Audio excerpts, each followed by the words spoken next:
하늘의 복 많이 받으시는 한 해가 되길 예수님의 이름으로 축복합니다. 그리스도인들에겐 항상 저기 보면 너희는 이제 가만히 서서라는 말씀이 있지만 우리 항상 움직이려고 하지 가만히 있으려고를 못하죠. 여러분, 믿음은 하나님 앞에서 항상 움직여가는 것도 믿음이지만 때로는 성경이 멈추라고 할 때 멈춰 가만히 서는 것도 믿음임을 믿으시길 바랍니다. 움직이는 사람이 가만히 있는 사람을 보면 당신 믿음 없으라 얘기하면 안 돼요. 하나님이 그에게 멈춰서라고 있으면 그는 멈춰서는 게 믿음이란 사실입니다. 우리 삶에 때로는 조급함, 이 조급한 것 때문에 일을 망칠 때가 참 많죠. 저도 경험이 참 많은데 중국에서 25살에 이제 중국 가서 신학대학 졸업장을 갈 수가 없으니까 일반 학교 졸업장, 고등학교 졸업장을 갖고 가서 사범대학에서 대외중국어과를 이제 전공하게 됐어요. 그 후에 국제중국어 대학원도 했지만, 그런데 이제 졸업할 때 논문을 써야 되잖아요. 그러니까 중국어로 논문을 쓴 겁니다. 그리고 이제 심사하는 교수님들 앞에 딱 섰는데 가슴이 막 멈춰지지 않고 막 요동치기 시작하는 거예요. 아니 중국어로 논문 발표하는 거 큰 문제 없었거든요. 자신이 있었으니까. 그런데 교수님의 질문에 막 숨이 안 쉬어지는 거예요. 대답은 해야겠는데 그래서 아주 천천히 숨 한번 들이마시고 다시 얘기하고 이렇게 천천히 할 수밖에 없었어요. 조급하면 실력이 발휘가 되지 않더라고요. 숨도 편안하게 쉬어지지 않고 맥박은 이 심장은 사정없이 빨리 뛰더라고요. 이것을 조급함이라고 얘기합니다. 조급하면 우리의 인생에 많은 실수들이 일어나죠. 근데 예수님을 보면요, 폭풍이 몰아치는 배 안에서 아주 깊은 잠을 주무십니다. 우리 같은 경우에는 바다에서 여러분 배에서 잔다고 생각하시다 물 한 방울만 펴도 일어나잖아요. 깊은 잠을 쓰세요. 누군가가 와서 나사로가 죽어갑니다, 빨리 와서 고쳐주십시오 하는데 안 가십니다. 이틀이나 다른 곳에 글러서 가십니다. 아니, 어떻게 예수님은 이 여유가 어디에서 나왔을까요? 여러분, 예수님의 여유는 분명 능력 때문에 나오는 거죠. 주님은 능력이 있으시니까 그 여유를 있으셨어요. 우리 인생에 무엇이 일어나든 주님은 여유가 있으셨어요. 그걸 해결할 능력자이셨기 때문에 그렇죠. 그런데 우리는 달라요. 자, 보십시오. 골리앗이라는 아주 큰 장수가 큰 방패와 창을 들고 이스라엘 군사들 앞에 서서 떵떵거리며 나오라고 싸움하자고 소리칩니다. 왜냐하면 자기는 강한 능력을 믿었어요. 그런데요, 다윗을 보니까 14, 15살, 많게 16살밖에 안 되는 청소년이었는데 오히려 여유는 다윗에게 더 많았다는 겁니다. 거인이 골리앗을 상대하는데요, 냇가에 가서 물맷 돌 5개만 딱 줍습니다. 그리고 굉장히 여유롭게 골리앗 앞에 서서 물맷돌로 그를 죽이죠. 왜? 다윗의 이 여유는 어디 왔을까요? 다윗은 어떻게 이렇게 여유를 가질 수 있을까요? 왜냐하면 그가 믿는 하나님, 그 하나님에겐 그 능력이 있음을 그가 믿었기 때문에 그래요. 믿음이 있는 사람에겐 여유를 가질 수 있습니다. 근데 그 믿음은 나에게서 오는 능력이 아니죠. 전능하신 하나님을 믿기 때문에 그분의 능력을 믿는 겁니다. 그래서 여유가 있죠. 이 시대를 보십시오. 우리 젊은 세대들 실패하지 않을까, 뒤처지지 않을까, 내 인생에 성공하지 못할까, 우리에겐 다 조급함과 두려움이 있어요. 그래서 뭐라도 빨리 해서 뭔가를 이루어야 될 조급함이 우리에겐 다 있죠. 여러분은 예수 그리스도 안에 있는 사람들입니다. 조급하십니까? 전능하신 하나님을 더 의지하시길 예수님의 이름으로 축복합니다. 그렇다면 오늘 안 되더라도 내일은 될 거예요. 내일 안 되더라도 모레는 될 거예요. 우리가 전능하신 하나님을 믿고 있는 것, 믿고 있다면 하나님이 이루실 것을 기대할 수 있는 게 믿음 아닙니까? 우리는 스포츠를 보면요, 권투나 어떤 걸 보면 한 방에 상대편 쓰러뜨리려고 다가가다가 자기가 한 대 맞고 다운되는 사람들 많이 있잖아요. 축구 경기를 보십시오. 자살골, 자책골을 낳는 사람들은 어떡하죠? 조급함 때문에 자책골을 내요. 성급하게 막으려다가. 등산하는 사람들, 등산해야 되는데 성급하게 뛰어 올라가다 중간에 멈추고 내려오는 사람들 많습니다. 여기 있는 우리도 그렇죠. 서둘러다가 어느 곳에 가야 되는데 서둘러다 중요한 핸드폰 놓고 중요한 거 지갑 놓고 카드 놓고 갈 때 있죠. 다른 사람들이 둘이 얘기하는데 급하게 껴들었다가 말 실수했을 때, 그렇죠. 서두다가 상처를 주었던, 아니면 급하게 우리 자녀들 음식을 먹을 때 너무 급하게 먹다 음식을 흘리거나 옷에 묻힌 경험들을 우리는 다 있습니다. 조급함은 분명 좋은 게 아니죠. 이스라엘 백성은 너무나 조급했어요. 왜냐하면 적들이 쳐들어오고 있었거든요. 그리고 그들과 싸워야 되는데 이기고 싶은 조급함이 있었거든요. 그래서 이스라엘 백성은 하나님께 왕을 구합니다. 우리 마음이 조급합니다. 왕을 좀 세워주십시오. 승리하기 위해서 그랬죠. 저번 주에 한 집사님이 저를 찾아왔어요. 2024년 마지막 주에 하나님이 놀라운 일을 행하셨다고 저를 찾아왔어요. 자기에게 생각지 못한 선물을 주셨다는 거예요. 자기는 도저히 불가능할 거라고 생각했는데 갑자기 진급이 된 겁니다. 생각지 못했고 불가능했다고 생각했는데 갑자기 진급이 된 거예요. 너무 기뻤대요. 여러분은 회사 생활을 하는 사람 중에 빨리 승진하고 싶은 마음이 왜 없겠어요? 우리에겐 다 조급함이 있죠. 내 능력 인정받고 진급해야 월급도 올라가고 그런 꿈이 있지 않습니까? 그런데요, 때로는요, 서둘지 않고 성실하게 내가 맡은 일을 하다 보면 하나님이 그 주시는 축복들이 있더라는 겁니다. 우리의 조급함이 때로는 일을 망치지만 때로는 하나님을 기대하는 믿는 믿음이 우리를 더 성공으로 이끌 수 있다는 믿음을 우리는 가져야 됩니다. 이스라엘 백성은 조급했어요. 적들이 쳐들어오는데 그래서 왕을 구합니다. 그래서 사무엘상 8장에 마지막 선지자였던 이 사사였던 이 사무엘이 이스라엘 백성에게 이렇게 해요. 왕을 구하지 마라. 사람을 너희의 왕으로 세우지 마라. 왜냐하면 사람이 너희들의 왕이 되면 안 좋은 것들이 일어날 텐데 우선 너희들을 종으로 삼을 거야. 자기가 왕이 되어 너희를 조롱으로 삼을 거고 너희 자녀들은 노예로 삼을 거야. 그리고 권력을 이용해서 막대한 세금을 거둘 거야. 너희 인생이 더 피곤할 거야. 그러니 왕을 세우지 마라라고 얘기했어요. 근데 이스라엘 백성들은 아니에요. 끝까지 왕을 요구합니다. 사무엘상 8장 20절 그들이 이렇게 하죠. 우리도 다른 나라들 같이 되어 우리의 왕이 우리를 다스리며 우리 앞에 나가서 우리의 싸움을 싸워야 할 것입니다. 이스라엘 백성이 왕을 구한 이유가 하나 있었어요. 뭐죠? 싸움에서 이기고 싶었거든요. 수많은 외세의 싸움에서 이기고 싶었어요. 그래서 왕을 세워달라는 거였어요. 싸움을 이기기 위해서 왕을 세워달라.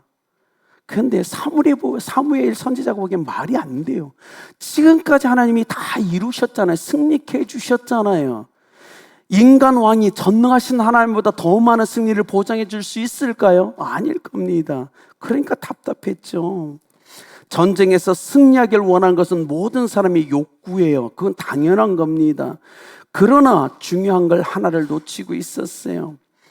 여러분, 여기 있는 목사님이 그리스도인들에게 또 그리스도인들끼리 많이 하는 얘기가 있어요. 세상과 싸워 이겨야 됩니다. 이 말 참 많이 해요. 세상과 싸워 이겨야 됩니다. 그러나 기억해야 돼요. 세상과 싸워 이기기 전에 여러분이 이겨야 될 사람이 한 명 더 있습니다. 여러분 자신이란 사실이에요. 나 자신을 이기지 못하는 자가 세상을 이길 수 있다고요? 말도 안 된 겁니다. 이스라엘 백성은 왕을 세워주십시오. 그 왕이 앞에 나가서 우리를 싸워 승리하게 할 겁니다. 아니죠. 이스라엘 백성이 스스로의 싸움에서 지고 있는데 어떻게 싸움을 이길 수 있어요? 전부 잘못된 거예요. 요한일서 5장 4절 하나님께로부터 난 자마다 세상을 이기느니라. 우리가 세상을 이기기 위해 해야 될 일은 바로 하나님 안에서 그리스도 예수 안에서 태어나야 되는 거예요. 새롭게 돼야 되는 거예요. 그리고 그 안에서 나를 먼저 이긴 자가 세상을 이길 수 있다는 사실을 우리는 기억해야 돼요. 그런데도 불구하고 뭐죠? 우리가 세상을 이기고 고난을 이기고 세상의 유혹을 이기는 것 굉장히 중요하죠. 기독교가 다종교를 이기는 것 중요해요. 그러나 그 전에 먼저 나 자신과의 싸움에서 이기는 게 먼저였어요. 이스라엘 백성은 철저하게 자신과의 싸움에서는 실패하고 있었어요. 그럼에도 불구하고 외적인 승리를 요구합니다. 가슴이 아프죠. 다른 사람을 미워하려는 그 마음을 이겨내십시오. 내 안에 교만해지려는 마음을 이기십시오. 끊임없이 밀려오는 유혹을 먼저 이기셔야 됩니다. 나와의 싸움에서 이겨내야 세상을 이길 수 있는 거예요. 여러분, 세상에서요, 기독교를 보면서 참 이기적이다라고 얘기하는 말 많이 들어보셨죠? 기독교는 이기적이에요. 교회는 참 이기적이에요. 제가 봐도 참 교회가 이기적이에요. 왜죠? 왜냐하면 교회가 자신 스스로 자신의 문제도 이기지 못하면서 세상을 이기려고 해요. 교회가 성도들이 자기 자신을 이기지 못하면서 세상을 이기려고 하는 삶을 오늘 우리가 살아가는 거 아닙니까? 그러니까 세상이 비웃죠. 세상이 이기적으로 얘기하는 거예요. 자신 스스로도 이기지 못하는 교회가 어떻게 세상과 싸워 승리하려고 하는가? 여러분, 아름다운 교회만은 우리 스스로를 이겨내고 나 자신을 이겨내어 세상을 이기시길 예수님의 이름으로 축복합니다. 왕이 중요한 게 아니었어요. 이스라엘 백성 철저하게 자신과의 싸움에서 이겨내지 못하고 있었기 때문에 문제였어요. 자, 이들이 요구한 것이 몇 가지 있죠. 자신과의 싸움에서 이기는 건 둘째치고, 보이지 않는 하나님이 자꾸 사사를 통해서 자기들의 죄와 연약함을 들추시는 게 그들은 싫었어요. 우리도 그렇잖아요. 누군가가 와서 당신 이거 잘못해서 이거 나쁜 짓이야 막 하면 우리 기분 나쁘잖아요. 그런데 보이지 않는 하나님이 자꾸 사사를 세워서 이스라엘 백성의 연약함을 들추내십니다. 그래서 불편한 거예요. 불안한 거예요. 그래서 사무엘에게 하나님께 왕을 좀 세워달라고 요청합니다. 이 요청 때문에 이스라엘 역사 속에서 사사 시대가 끝납니다. 사무엘은 이스라엘의 마지막 사사로서 인생을 마무리하고 이제는 왕정 시대가 일어나죠. 그런데 여러분, 이스라엘의 역사를 우리가 잠깐만 좀 뒤돌아보면 이스라엘의 왕이 세워져서 더 잘 됐나요? 여러분 어떻게 생각하십니까? 아니죠. 하나님을 왕의 자리에서 내려오게 하고 사람을 왕으로 세운 후에 이스라엘 역사를 보면 언제나 불안했습니다. 언제나 타락했고 부패했으며 언제나 수많은 문제가 일어났고 마지막으로 그 왕 때문에 이스라엘은 두 쪽 나죠. 그리고 멸망하게 됩니다. 여러분 기억하십시오. 이 대한민국이 대통령 때문에 잘 될까요? 아닐 겁니다. 절대 아닐 겁니다. 이스라엘 역사가 우리에게 얘기지요. 인간을 왕으로 삼는 그 민족은 망하게 돼 있어요. 그럼에도 불구하고 그들은 끊임없이 인간을 왕으로 세우기를 원합니다. 왜냐하면 하나님의 말씀을 듣기 싫거든요. 이젠 듣기 싫다는 거예요. 하나님의 말씀을 듣기 싫어서 사람을 세워놓고 우리의 말을 듣는 그 왕을 통해서 삶을 살아가고 싶다고 얘기하는 겁니다. 사무엘의 입술에서 선포되는 하나님의 말이 싫어요. 듣기 싫어요. 그 음성이 싫어요. 여러분 어떻습니까? 이 시대 신앙생활 하다가도 하나님의 음성을 듣기 싫어서 교회를 떠난 사람들이 의외로 많다는 사실 아십니까? 그냥 싫어요. 교회 가서 하는 그 말씀이 싫은 거예요. 내 멋대로 살고 싶거든요. 내가 왕이 되어 내가 결정하고 내 마음대로 하고 싶어요. 이게 우리예요. 그래서 말씀을 떠나죠. 여러분 지금 우리가 40일간 성경 통독 시간을 가지고 있습니다. 정말 많은 시간을 여러분 할애해야 됩니다. 하루에 30장을 읽어야만이 40일간 성경 일독을 해요. 그런데요, 그것을 통해서 나를 말씀으로 묶고 말씀을 통해 나를 거룩하게 하고 하나님 앞에 세울 수 있다는 겁니다. 그러니 귀찮아하지 마십시오. 하나님이 여러분의 영원한 왕이라고 믿으신다면 그분의 기록된 말씀 앞에서 자신을 통찰하고 그 말씀 앞에서 나 자신을 발견하시길 예수님의 이름으로 축복합니다. 여러분 아이들이 있죠. 조그만 우리 아이들 데리고 키울 때 마트에 가면요, 막 휘젓고 다니다가요, 자기가 좋아하는 장난감이나 과자 앞에 딱 멈춰서요, 그리고 엄마 아빠 부르죠. 사달라고 합니다. 엄마 아빠가 안 돼 라고 얘기하면 어떡하죠? 바닥에 둘러놓고 청소하기 시작하죠. 막 소리치고 울고 막 깽댔습니다. 자, 여러분 이런 경험 다 하셨죠? 이때 어떻게 하셨습니까? 첫째, 한 대 씨에린다. 한국인의 특징이에요. 우선 때리고 얘기해야 돼요. 둘째, 아니에요. 착한 엄마 우선 째려본다. 세 번째, 막 분노해서 화를 낸다. 네 번째, 그냥 놓고 떠난다. 이스라엘 백성이 그랬어요. 하나님 왕 세워주세요. 사무엘이 안 돼. 왕 세우면 너희들 더 피곤해져. 더 힘들어져. 그냥 하나님을 왕으로 삼고 살아가. 그것이 더 확실한 승리의 비결이야. 이스라엘 백성 안 된다는 거예요. 끝까지 안 된다고 우깁니다. 왕 세워달라고 얘기합니다. 사무엘이 가슴이 아파 하나님께 기도하죠. 하나님, 이 백성 어떻게 해야 됩니까? 그러자 하나님이 5월에서 6월 사이 건기였고 추수하는 시기에 우레를 내립니다. 천둥번개가 꽝 하고 칩니다. 얼마나 치고 비바람이 몰려오든지 거둬야 될 봄 추수는 완전히 이제 사라졌고 그 천둥 소리에 그들이 벌벌 떨고 두려워하기 시작합니다. 여기 그러신 분 있잖아요. 전부 다 한여름에 천둥번개 쓸 때 회개했던 분 많잖아요. 하나님이 천둥으로 날 칠까 봐. 없으세요? 꽝 칠 때 하나님 죄송해요, 용서해 주세요. 이스라엘 백성이 그랬어요. 진짜로 건기에 비가 오지 않는 시기에 엄청난 우레 천둥번개가 치기 시작하는데 그 소리가 너무 커서 그들이 두려워했다라고 얘기합니다. 두려워했어요. 그리고 하나님 앞에 나가 회개합니다. 하나님 죄송해요, 용서해 주세요.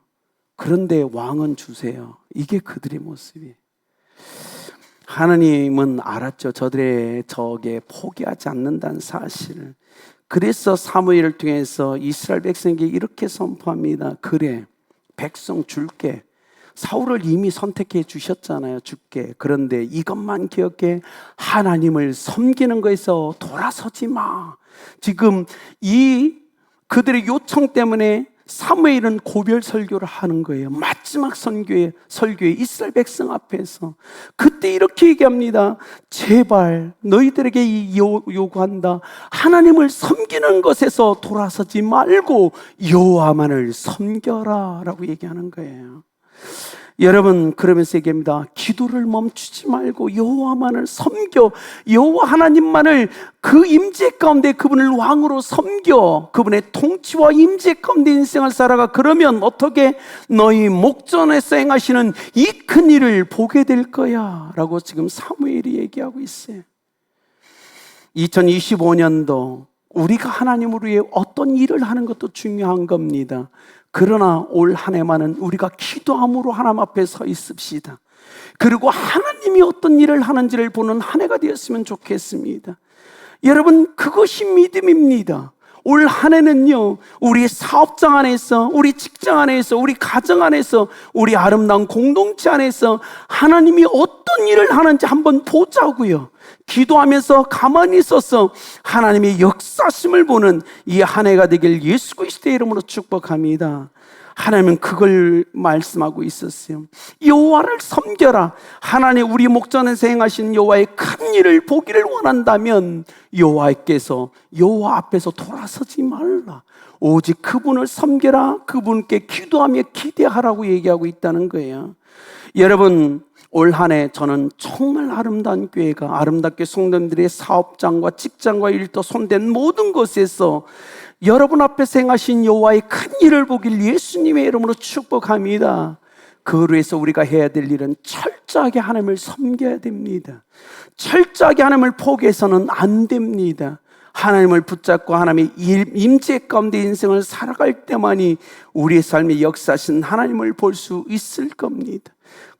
사무엘이 지금 이스라엘 백성에 그 얘기를 하는 거예요. 다 좋은데 절대 하나님을 섬기는 것에 있어서 등을 돌리지 말어. 그리고 함께 기도하며 기대해. 그러면 너희 눈앞에서 큰 일을 행하시는 여호와 하나님을 볼 수 있을 거야 라고 얘기했어요. 이게 은혜 아닙니까? 여러분, 매일 집에서 빨래 하시죠? 여기 주부님들 빨래 하시죠? 햇볕이 쨍쨍 내리쬐는 날 빨래를 해서 다 널어놓았어요. 다 말랐는데 수건 하나가 젖어 있습니다. 잘 보니까 널 때 쫙 펴서 널어야 되는데 그냥 접어서 놨더니 접혀진 부분이 물기가 있어 아직 안 마른 거예요. 여러분 기억하십시오. 덜 마른 수건에서는 냄새가 나요. 쓸 수 없습니다. 사용할 수 없습니다. 우리가 조급해하지 말고 하나님의 은혜 밑에 충분한 시간 노출이 되면 우린 잘 마른 수건 같은 사람이 되고 잘 마른 수건은 사람들에게 귀하게 쓰임받듯 하나님 앞에 귀하게 쓰임받을 수 있습니다. 2025년도 조급해하지 맙시다. 우리 완전히 하나님의 빛에 충분한 시간 노출되어 그 은혜로 충분히 적셔지길 예수 그리스도의 이름으로 축복합니다. 하나님의 은혜가, 하나님의 임재가 가득한 여러분의 삶의 곳곳에, 아주 모든 곳에 가득 찼으면 좋겠어요. 그리고 2025년도 아름다운 교회 전 세대 가운데, 전 세대가 하나님, 우리가 올 한 해 철저하게 하나님만을 섬기겠습니다라고 결단한 그 삶에 하나님만이 할 수 있는 하나님, 그게 놀라운 일들이 일어나길 예수님의 이름으로 축복합니다. 결론은 이겁니다. 영어로 예배라는 단어가 worship service입니다.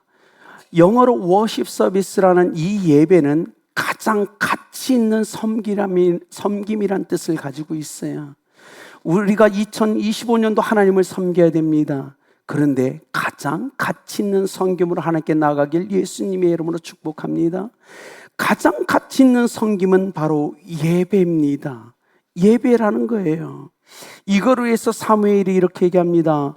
나 너희들이 가장 가치 있는 섬김으로 하나님께 살아가도록 기도하기를 쉬는 죄를 결코 범치 않을 거야.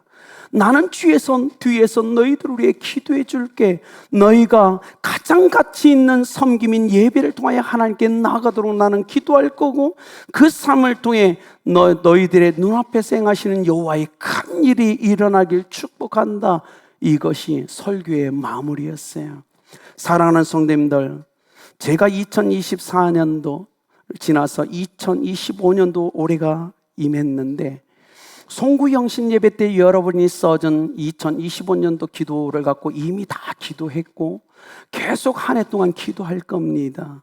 오늘 예배가 끝나고 나가실 때 여러분 2025년도 기도를 저한테 써주시면 저는 새벽마다 기도할 거예요. 여러분의 기도를 갖고 기도하는데 1시간이 걸리더라고요. 그래도 기도할 겁니다. 사무엘처럼 저는 2025년도 여러분이 가장 가치 있는 섬김을 통하여 하나님을 섬기도록 기도해 드리겠습니다.